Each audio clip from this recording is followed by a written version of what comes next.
Antes da gente iniciar o módulo 1 desse programa, que corresponde ao histórico e conceitos fundamentais, é importante nós entendermos que em alguns momentos o biomagnetismo, os seus resultados e os seus benefícios, eles ainda ultrapassam a compreensão científica. De verdade, isso significa que muitas vezes, embora a compreensão científica não seja totalmente atingida, até porque muitos de nós não têm a formação científica ideal para entender os conceitos, os fenômenos que a gente observa, né, e que são complexos, de físico-química, de biologia, de genética, de física quântica e a própria física convencional. Ou seja, os resultados obtidos eles falam por si mesmos. Né? Nós observamos resultados concretos de melhoria e de cura, o que nos faz acreditar na técnica, embora nós não tenhamos muitas comprovações em diversos momentos.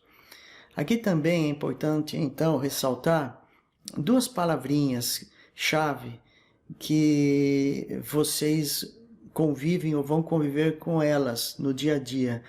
A principal é a cura e logo a seguir é a melhoria.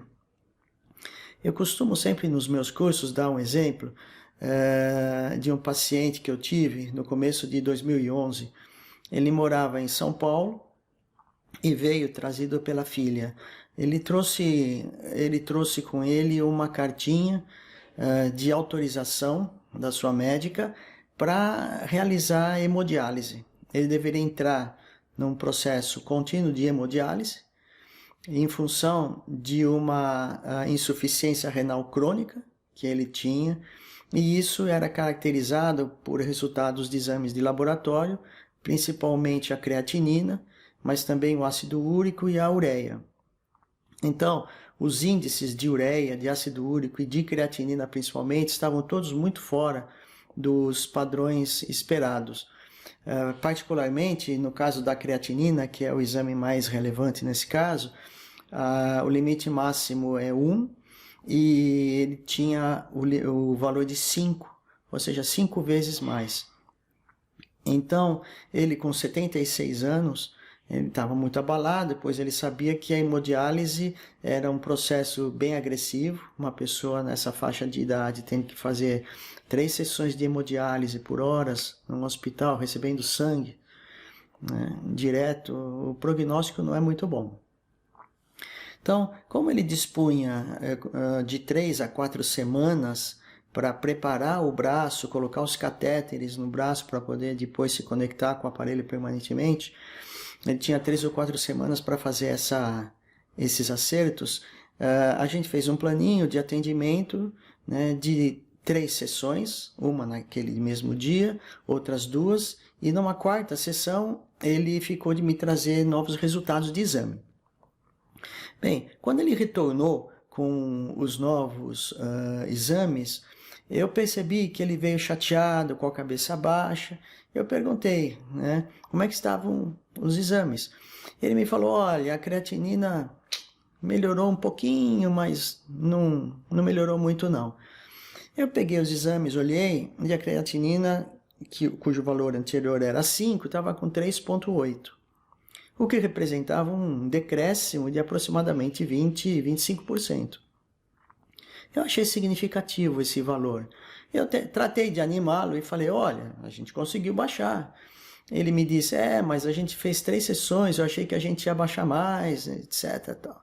Eu falei, olha, não vamos desanimar, vamos programar novas sessões, de qualquer maneira, né? Mas assim, eu sugeri que ele pegasse os exames e levasse os exames para a médica, para uma verificação.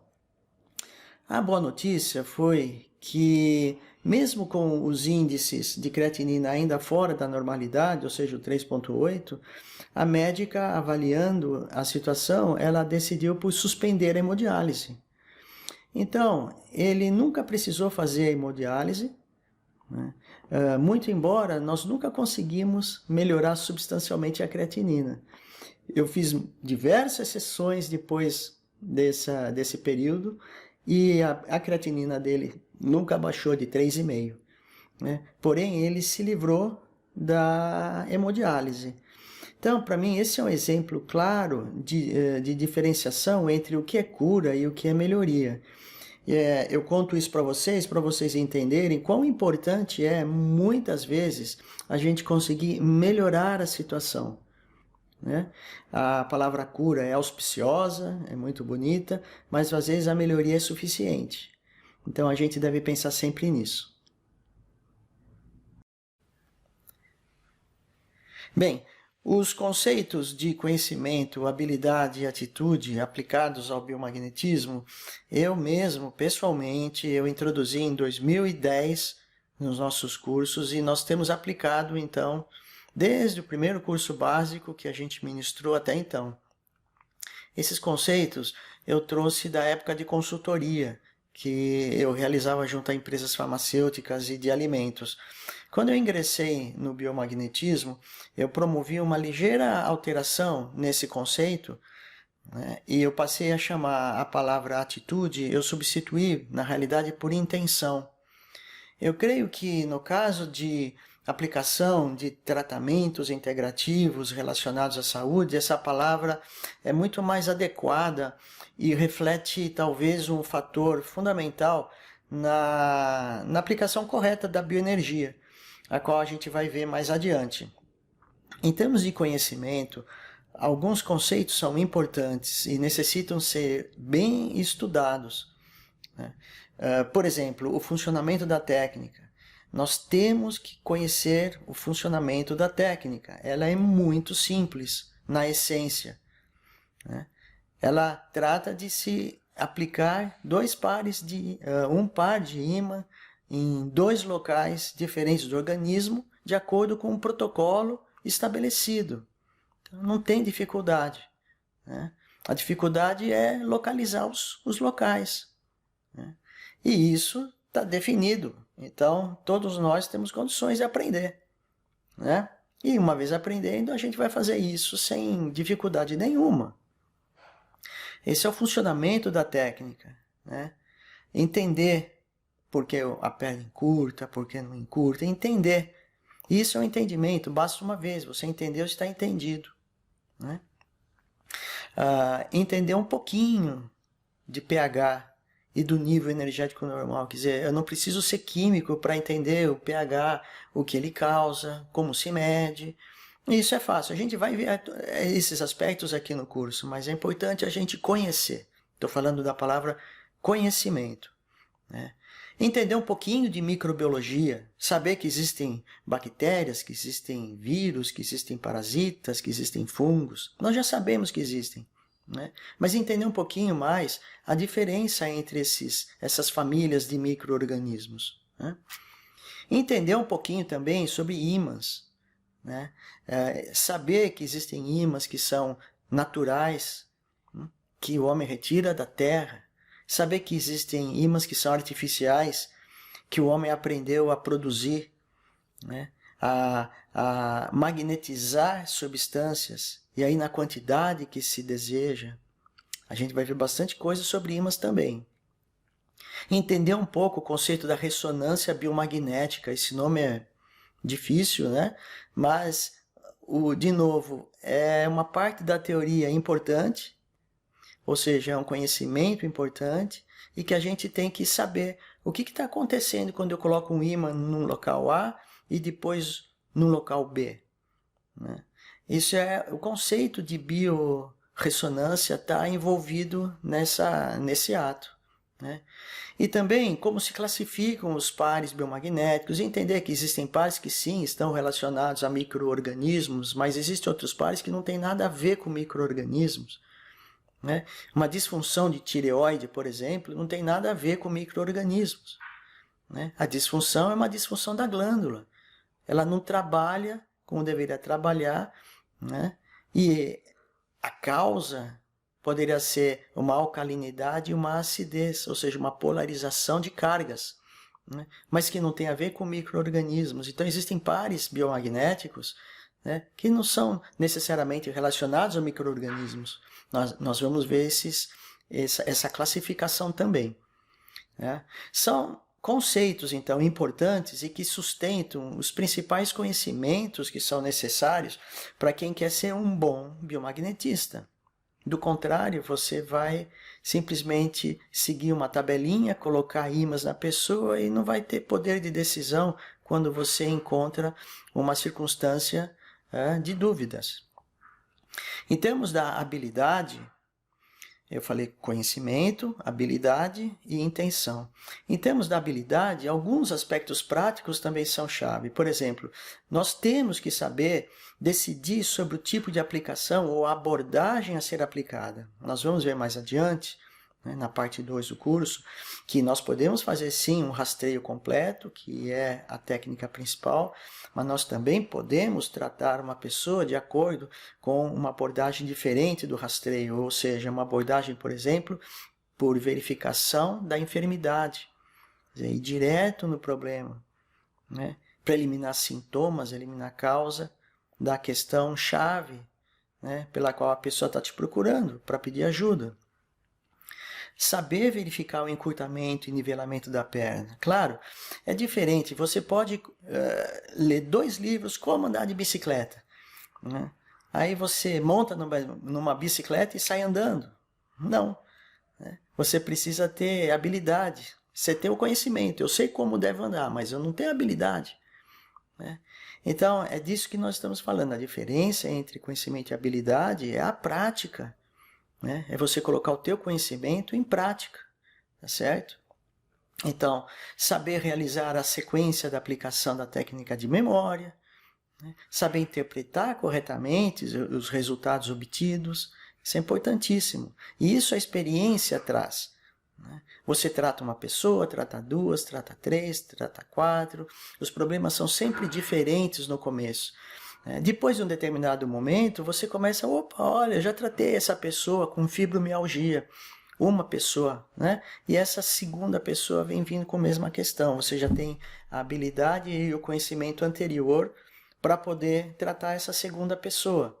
Então, a experiência é fundamental para que você ganhe habilidade. Saber manejar os aspectos energéticos.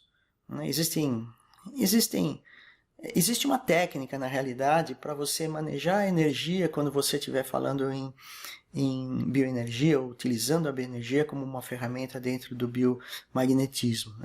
E, finalmente, falando um pouquinho agora da intenção, o manejo da energia também é fundamental que exista a questão da intenção engajada, o desenvolvimento de aspectos relacionados à confiança e à vontade de ajudar as pessoas, isso é fundamental.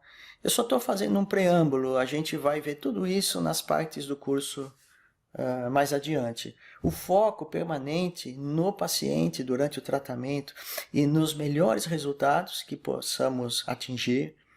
A atuação fundamentada na caridade, na piedade para com as pessoas necessitadas.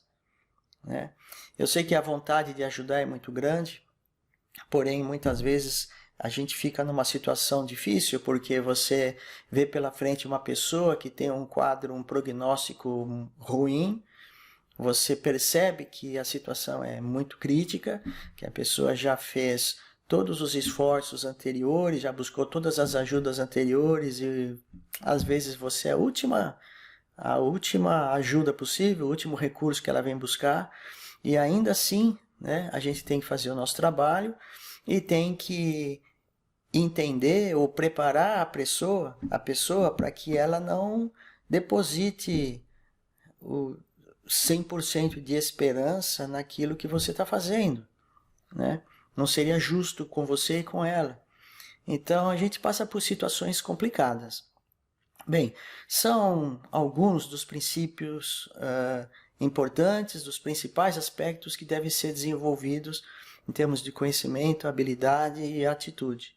Durante o curso, isso vai ficar muito mais claro. A gente vai abordar esse mesmo tema mais à frente, com um grau de profundidade diferente.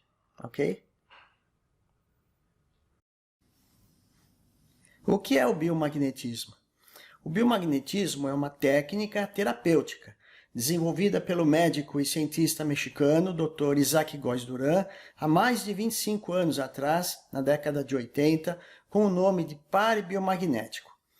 Ele é focado na eliminação das causas de uma doença que eventualmente exacerbam ou impedem a reabilitação. Para isso, aplicamos ímãs em diferentes locais anatômicos do corpo que estarão em ressonância biomagnética, é um conceito, com base numa metodologia descrita pelo próprio Dr. Góes. Ele possibilita o tratamento de várias doenças infecciosas, crônico-degenerativas, metabólicas, disfuncionais, autoimunes, psicoemocionais, tumorais, intoxicações, entre outras. Ele auxilia também na redução dos sintomas clínicos, reabilitando as diferentes funções do corpo e restaurando a saúde das pessoas. Ele auxilia na obtenção de melhoria clínica em um número significativo de casos, evitando efeitos adversos dos tratamentos convencionais, com resistência antimicrobiana, por exemplo, e reduzindo o risco de infecção, de hemorragia ou de complicações cirúrgicas e de hospitalização, convalescença e reabilitação. O biomagnetismo é uma técnica simples e qualquer pessoa pode aprender. É aconselhável utilizá-lo sempre que se tenha o conhecimento, a habilidade e a intenção necessários para o benefício da saúde das pessoas. Na aplicação prática, o biomagnetismo consiste na identificação de desequilíbrios no posicionamento de ímãs de média intensidade em diferentes zonas do corpo para esses desequilíbrios e tratar enfermidades. Isso pode ser realizado, inclusive, mediante um teste cinesiológico que consiste em provocar intencionalmente um encurtamento funcional do membro pélvico direito, ou seja, a perna direita, após haver posicionado o ímã em um local anatômico correspondente, específico do organismo que se encontra desbalanceado. Esse encurtamento da perna, ele se corrige quando nós posicionamos um segundo ímã de polaridade contrária em outra zona específica dentro do sistema de referência da pessoa, né, de acordo a uma metodologia descrita pelo Dr. Góes. Uma vez posicionados os pares de ímãs no organismo, estes são mantidos por 20 e 30 minutos para equilibrar os dois pontos que se encontravam desequilibrados. Isso se chama a correção do par biomagnético. Uma vez corrigido o par biomagnético, podemos esperar como consequência uma melhoria clínica na pessoa.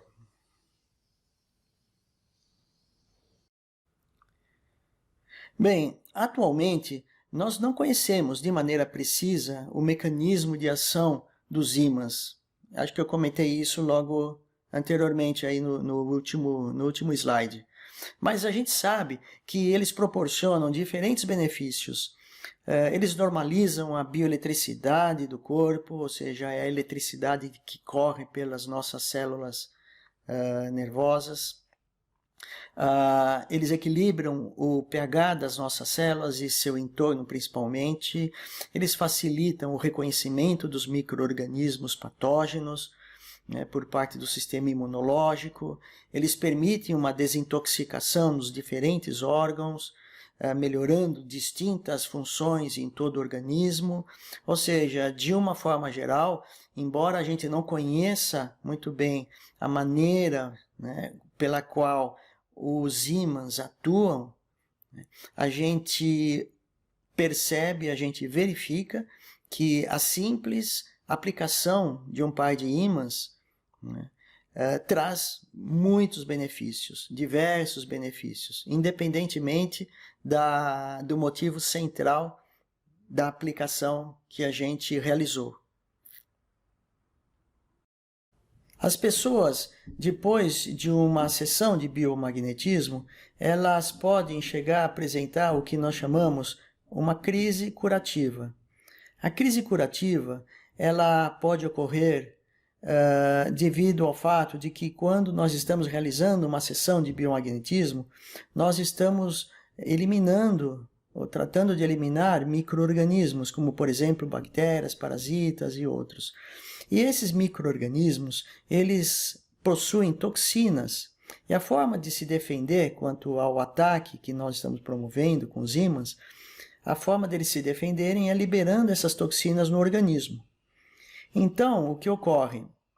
A pessoa recebe uma dose de toxinas no organismo e vai, claro, sentir algum efeito que não é positivo, que é negativo.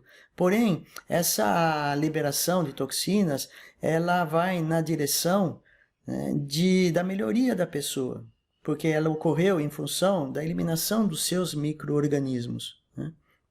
Então, é um processo autolimitado e se apresenta normalmente de 24 a 48 horas posterior à aplicação dos ímãs, né? E ainda assim, isso ocorre de uma forma rara, ou seja, 4, 5% das pessoas experimentam eventualmente uma crise curativa, tá? São principalmente sintomas leves de desintoxicação, de poliúria, que é um aumento da quantidade de urina, às vezes uma febrezinha, às vezes uma astenia, né? E um cansaço geral, no máximo isso. No caso de apresentar estes ou outros sintomas, depois de uma sessão de biomagnetismo, seria ideal que a pessoa contatasse o seu terapeuta, né? Ou nos contatasse, né, para realizar um segundo rastreio após um período de 2 dias, 48, 72 horas, posteriores ao rastreio anterior. E para quê? Para que a gente possa, de repente, ajudar a eliminar, inclusive, esses sintomas indesejados, né? Pode-se ainda sugerir que a pessoa faça uma consulta ao seu médico, caso seja conveniente. O biomagnetismo, ele não tem outros efeitos adversos, né? Claro, ele tem algumas contraindicações, a gente vai falar sobre elas, mas praticamente ele se integra muito bem com a medicina convencional, alopática, com a homeopatia, com a fisioterapia, com a medicina oriental, com a acupuntura. Então, quando uma pessoa recebe o biomagnetismo, ela não precisa se preocupar, né, com as interações possíveis dessa técnica com as demais. As suas únicas contraindicações, a gente vai ter um capítulo, vamos falar só sobre contraindicações, mas adiantando, as suas únicas contraindicações são a quimioterapia, a radioterapia, em circunstâncias, né, em certas circunstâncias, o marca-passo, ou seja, a existência de um marca-passo, porque um marca-passo possui uma bateria, ele é implantado na pessoa, um ímã pode inadvertidamente descarregar ou danificar a bateria e a pessoa teria que passar por uma cirurgiazinha para substituir a bateria de um marca-passo, que normalmente deveria ocorrer num espaço de alguns anos, né? Aparelhos intracorporais, é o caso do marca-passo, mas podem existir outros aparelhos que também utilizem as baterias, né?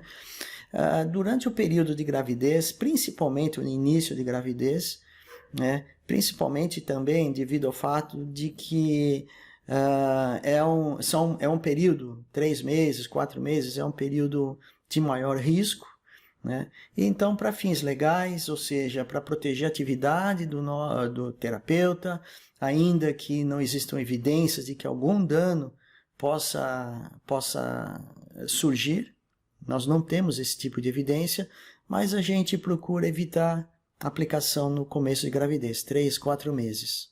Okay?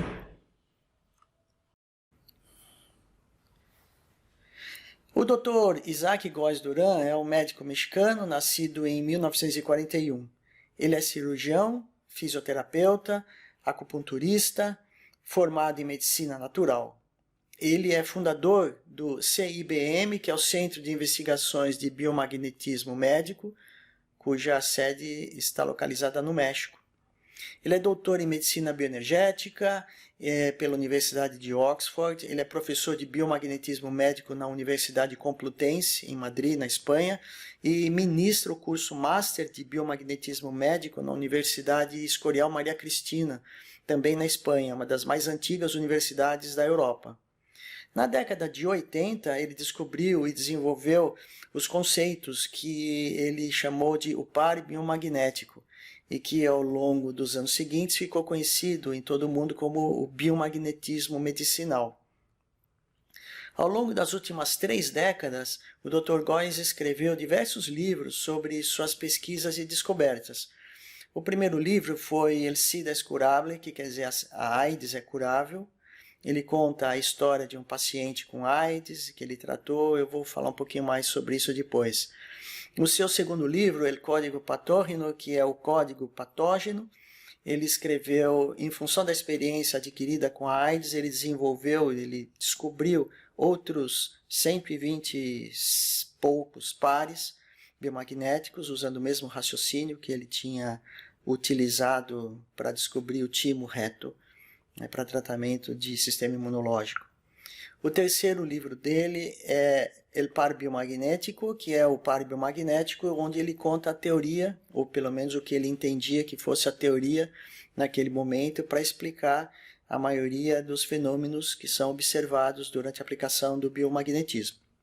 O quarto livro chama-se El Fenômeno Tumoral, trata dos fenômenos tumorais de uma forma geral, ou seja, um infiltrado, um exudado, um cisto, um pólipo, um abscesso, uma displasia, uma neoplasia benigna, uma neoplasia maligna, que seria o câncer, as metástases, as necroses, como todos esses fenômenos tumorais são abordados e explicados de acordo com os conceitos do biomagnetismo. Depois, acho que por último, ele escreveu o livro Fisiopatologia Bioenergética, isso foi em 2014, há 6 anos atrás. Nesse livro ele faz um resumo de toda a técnica, ele fala bastante sobre células, sobre DNA, sobre aspectos que são inclusive um pouco áridos para o entendimento das pessoas que não têm um conhecimento técnico na área. Entre o fenômeno tumoral e o último livro dele, Fisiopatologia Bioenergética, foi emitido um livro chamado Par Biomagnético, Fungos, Vírus, Bactérias e Parasitas. Esse livro foi emitido em conjunto com o Dr. Raymond Rilou, um médico espanhol, e esse livro conta uma experiência que foi feita em 2009, onde 200 pessoas foram tratadas simultaneamente com a observação do Dr. Raymond Rilou, médico convencional, e o Dr.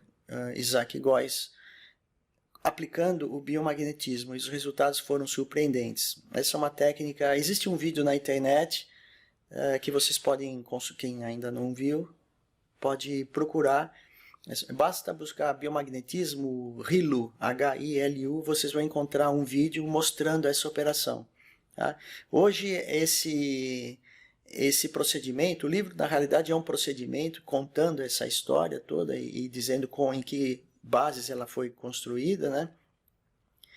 Essa experiência se constitui hoje na maior prova científica que realmente o biomagnetismo traz resultados confiáveis. Então é importante a gente conhecer. Além desses livros, diversos anuários foram publicados até determinado ano. Eram anuários enormes, com 1000 páginas, 800, 1000, 1200 páginas, com experiências de cura, né, obtidas durante a aplicação de biomagnetismo, e por várias pessoas que enviavam suas experiências na forma de artigos lá para o México, e isso foi compilado. Existem alguns tomos, alguns volumes aí enormes com experiências de cura, experiências de curação.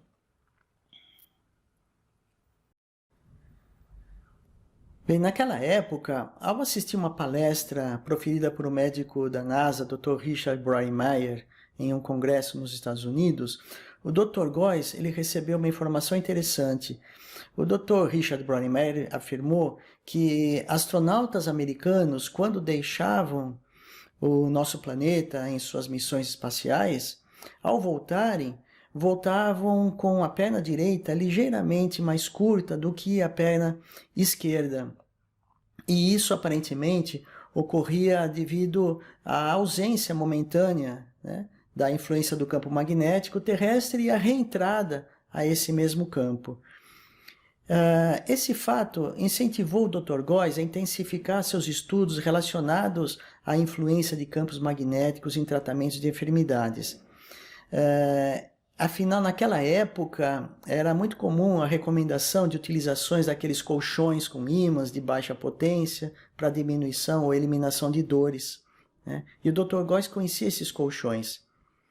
Após essa palestra, o Dr. Góes passou a realizar pequenos experimentos com ímãs de média potência, sempre acima de 1000 Gauss, em seus atendimentos. Chegava uma paciente qualquer com uma dor no estômago, ele pegava um ímã, 1000 Gauss, colocava na região do estômago e ele observava a perna. E muitas vezes a perna direita da pessoa, do paciente, encurtava. E ele não entendia muito bem o porquê. Mas ele começou a entender que esse fato era mais comum do que a gente imaginava. Certo dia, ele recebe um paciente com um diagnóstico de AIDS.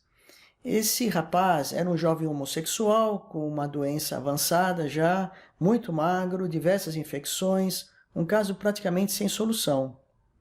A princípio, o Dr. Góes, como médico, ele não tinha muito o que fazer, afinal naquela época não existiam os coquetéis que existem hoje para tratamento da AIDS, o AZT, que é um medicamento que parece que estanca essa doença.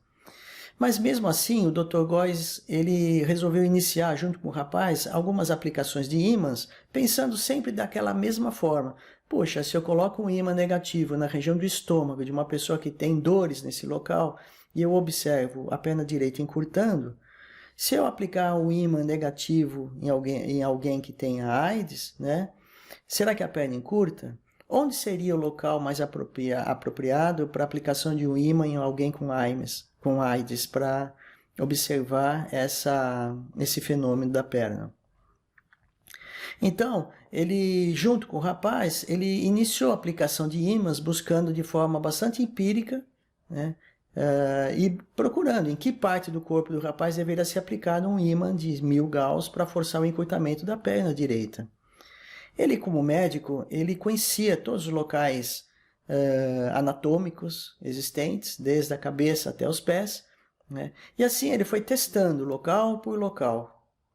Ele descobriu então que o único local cuja aplicação do ímã provocava o encurtamento na região da perna estava na região do mediastino e onde se localizava o timo, que é uma glândula importante. Aliás, a glândula da imunodeficiência. Ao aplicar, então, o ímã nesse local, ele observou que a perna direita do rapaz se encurtou. E assim permaneceu enquanto o ímã estava colocado. Logo na sequência do raciocínio, então, o Dr. Góes decidiu por buscar algum outro local anatômico com polaridade oposta, ou seja, um ímã com a polaridade positiva, né? Nós sabemos que os ímãs têm duas polaridades, um lado é negativo e o outro lado é positivo, né? Então, qual seria esse outro local que, aplicando um ímã, agora o lado positivo, né, fizesse com que a perna direita pudesse voltar ao comprimento normal? Esse é um raciocínio simples, porém genial. Dificilmente, quando eu dou meus cursos, eu pergunto o que você faria. Ninguém faria isso que o Dr. Góes fez.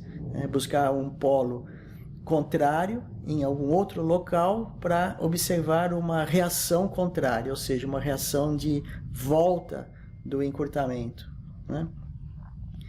Ele então iniciou uma nova prospecção, agora com esse ímã com polaridade positiva, né, mantendo o ímã negativo no timo, né, e após muitas tentativas em diversos locais anatômicos, ele verificou que ao aplicar o ímã na região retal, o ímã positivo na região do reto, a perna direita voltou no comprimento original. Alguma coisa estava acontecendo, alguma coisa ele estava descobrindo. O Dr. Góes então decidiu por esperar um tempo de 20 e 30 minutos com aquele par de ímãs aplicado no rapaz, o negativo no timo e o positivo no reto, né? E passado esse tempo de 20 e 30 minutos, ele retirou o ímã positivo, somente o positivo, para verificar se a perna direita voltaria a encurtar. Ele constatou que a perna direita já não encurtava mais, mesmo com o ímã negativo colocado. Então, algo interessante havia ocorrido no organismo daquele paciente. Ele percebeu que, de alguma forma, ele influiu, né, em algum aspecto fisiológico daquele rapaz que tinha AIDS. Bom, mas daí para frente ele não sabia como seguir adiante. Então, ele pediu para o paciente, para o rapaz, ir embora e para voltar novamente em mais ou menos uma semana. Ocorreu isso. Após esse prazo, o rapaz voltou, ele repetiu a experiência. O ímã negativo no timo foi colocado e a perna direita novamente encurtou. Ele não esperava que novamente encurtasse, né? Mas encurtou. Então ele foi novamente aplicando o ímã positivo no reto, né? E a perna voltou ao normal, ou seja, aconteceu exatamente a mesma coisa da primeira vez. Ele pediu para o rapaz voltar depois em outro período, e isso foi se repetindo durante algumas semanas. Entretanto, o Dr. Góes, ele verificou que à medida que o rapaz voltava, ele retornava para a aplicação do par de ímãs, ele voltava em melhores circunstâncias que anteriormente. Ele havia ganhado peso, algumas infecções haviam desaparecido, ele estava mais animado, enfim, ele estava melhor. Ele vinha num processo de melhoria. Bem, essa experiência ela foi crucial para que o desenvolvimento do biomagnetismo tomasse impulso. Afinal, se um par de ímãs aplicado no timo reto poderia auxiliar no tratamento da AIDS, né, que era a doença mais preocupante naquele momento, seguramente outras enfermidades poderiam ser tratadas também com outros pares de ímãs aplicados em quaisquer outros locais anatômicos. Se iniciava, então, com esse raciocínio, a busca de novos pares biomagnéticos, e isso ocorreu nos anos subsequentes. Vamos falar um pouco sobre o pH. O que é o pH? O pH é uma medida físico-química e corresponde a uma escala que varia de 0 a 14. E ele representa os valores de acidez ou de alcalinidade de uma determinada substância. O pH ele varia então de 0 a 14, sendo que 7, que é exatamente o centro dessa escala, corresponde ao valor neutro. Abaixo do 7 se encontram, então, valores ácidos. Quanto mais baixo, mais ácido. E acima de 7 corresponde aos valores alcalinos. Quanto mais altos os números, mais alcalino é o ambiente. Quimicamente, o pH, também chamado de potencial de hidroxila, ele nos fornece uma ideia da concentração de cargas positivas ou de íons hidrogênio, ou seja, íons H+, presentes em uma substância, consistindo-se na mais utilizada medida para se conhecer o caráter ácido ou o caráter alcalino dessa substância. Assim, quanto menor for o valor do pH, mais ácida é a substância, ou seja, maior é a concentração de íons H+, e ao contrário, quanto maior o valor de pH, mais alcalina é a substância, ou seja, maior é a concentração dos íons OH-. Podemos verificar na figura ao lado os diversos valores de pH para algumas substâncias comuns existentes. Nas extremidades da tabela, pode-se ver substâncias extremamente ácidas, como, por exemplo, o ácido sulfúrico, o ácido gástrico e outros.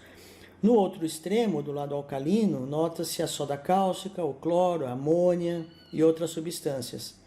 Vejo que no centro da tabela, nos valores próximos à neutralidade, ou seja, ao 7, estão localizadas a água pura, a saliva de pessoas normais, o sangue e outras. Em um tecido saudável, o pH é geralmente neutro e possui uma faixa entre 6,7 a 7,3. Nesse intervalo, consideramos que o organismo esteja com seu nível energético normal. Como nós já mencionamos anteriormente, quando o pH sobe ou baixa dessa faixa, move-se para alcalinidade ou acidez, respectivamente, propiciando desequilíbrios e o desenvolvimento e crescimento de micro-organismos patogênicos, como bactérias, vírus, fungos e parasitas, que, ao se multiplicarem, tendem a atuar de forma contrária à nossa saúde, à saúde humana, favorecendo o aparecimento das enfermidades.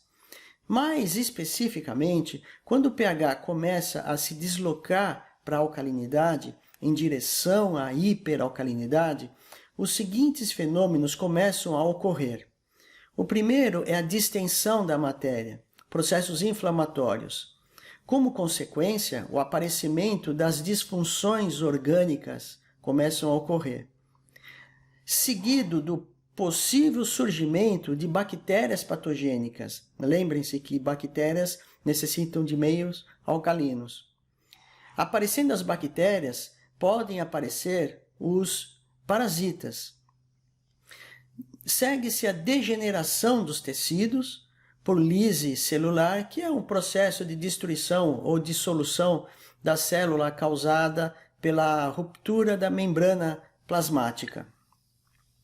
Agora, ao contrário, quando o pH ele começa a se deslocar para a acidez, em direção à hiperacidez, os seguintes fenômenos, então, começam a surgir.